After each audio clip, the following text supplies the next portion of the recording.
Rossiyadagi yurtdoshlarimiz diqqatiga yangi AnjirPay ilovasi o'z faoliyatini boshladi. AnjirPay orqali siz Rossiyadan turib O'zbekistondagi Uzcard, Humo va Visa kartalariga pul o'tkazishingiz, shuningdek, naqd pul shaklida ham yuborishingiz mumkin. AnjirPay ilovasini Play Marketdan yuklab oling va 400 rubl bonusga ega bo'ling.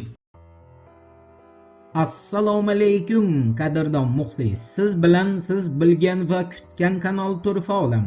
Mavzuni Axios agentligining shov-shuvli xabari bilan boshlaymiz.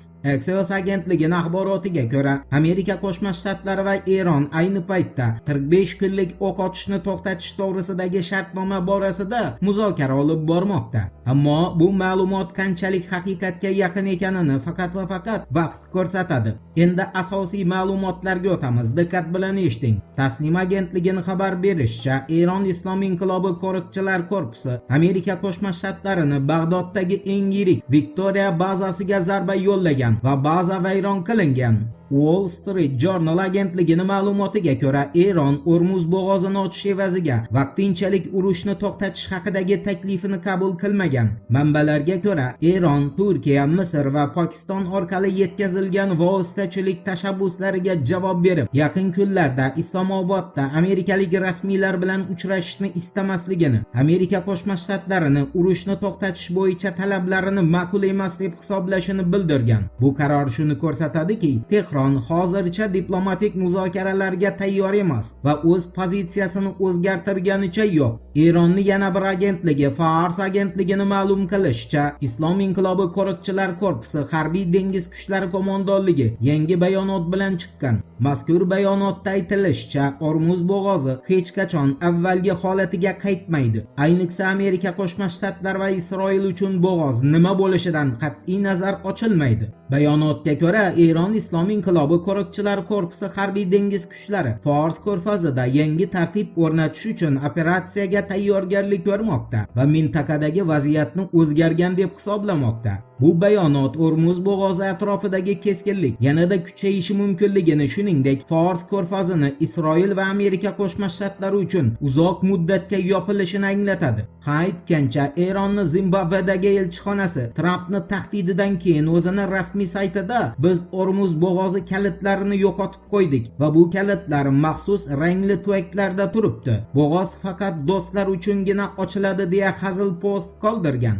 Xabaringiz bo'lsa, sal oldinroq Donald Trump Eronga o'z ultimatumi muddatini uzaytirib, qo'shimcha 48 soat vaqt bergan edi. Shundan keyin Amerika Qo'shma Shtatlari armiyasi rasman Eronga qarshi zarbalarni qayta boshlanganini ma'lum qildi. Ma'lumotlarga ko'ra, bu qaror Amerika Qo'shma Shtlarini F-15 qiruvchi samolyoti urib tushirilgandan so'ng uni ekipajidan 2 nafar a'zosini qutqarish operatsiyasi muvaffaqiyatli yakunlangandan keyin qabul qilingan. Shundan so'ng harbiy qo'mondonlik Eron hududiga nisbatan havo hujumlarini yana davom ettirishga kirishgan.